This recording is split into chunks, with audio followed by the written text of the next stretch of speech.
एक लंबे समय पहले की बात है। एक गांव में एक छतरी वाला रहता था। उसका नाम मोहन था। मोहन हर रोज उसके बनाए हुए छातों को 4 पहिए वाले ठेले पर बेचता था। मोहन के छतरियां गर्मी के मौसम में और बारिश के मौसम में अच्छे दाम पर बिक जाते थे। ऐसे मोहन का व्यापार अच्छा चल रहा था, लेकिन सर्दी के मौसम में व्यापार अच्छा नहीं चलने के कारण वह चिंतित रहता था। एक दिन देखा उसके सामने 2 बच्चे एक कुत्ता और एक फुटबॉल के साथ खेल रहे थे। तभी मोहन सोचा, अगर मैं भी छतरियों को बनाने में इनकी अंगों का चित्र का इस्तेमाल करूं तो। मोहन अपने विचार के अनुसार अलग अलग तरह के छतरी बनाना शुरू कर देता है।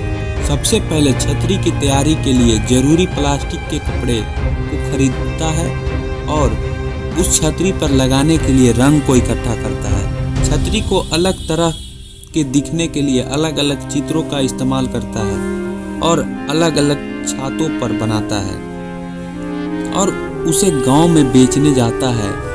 मोहन के पास एक दाम में कई प्रकार के अलग अलग छतरियां थे, जिसके कारण लोग आकर्षित हो गए और उस तरह सर्दी के मौसम होते हुए भी उसके छतरी अच्छे दाम पर बिक जाते हैं।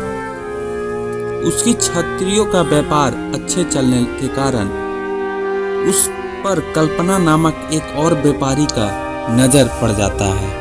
कल्पना सोचती है कि यह वह आदमी है जिसके कारण मेरा व्यापार ठीक से नहीं चल रहा है। छातों पर अच्छी तरह से डिजाइन बनाने के कारण इतना छतरी बिक जाते हैं। कल्पना नामक व्यापारी सोची, इसका काम तमाम करना होगा। कल्पना सोचती है कि उसका व्यापार ठीक से चलने के लिए मोहन के व्यापार में मुश्किल खड़ा कर देती है। मोहन की नए प्रकार की छतरियों की तरह वह भी छतरी बनाना शुरू कर देती है। अब दोनों एक ही तरह के छतरी बेचना शुरू कर देते हैं। अब दोनों का व्यापार ठीक से नहीं चल रहा था।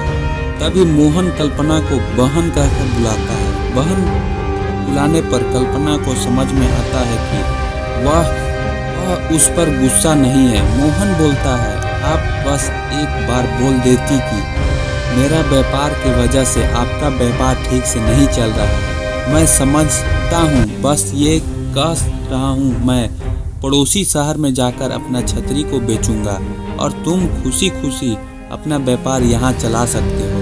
तभी कल्पना कहती है, मैंने गलती कर दी भाई, आपसे पहले ही बात कर लेती तो शायद इसका नौबत नहीं आता और मैं अपनी स्वार्थ के कारण खुद शर्मिंदा हो गई हूँ, मुझे माफ़ कर दीजिए। इसी तरह कल्पना और मोहन अपने अपने व्यापार में खुशी खुशी चलाने लगे।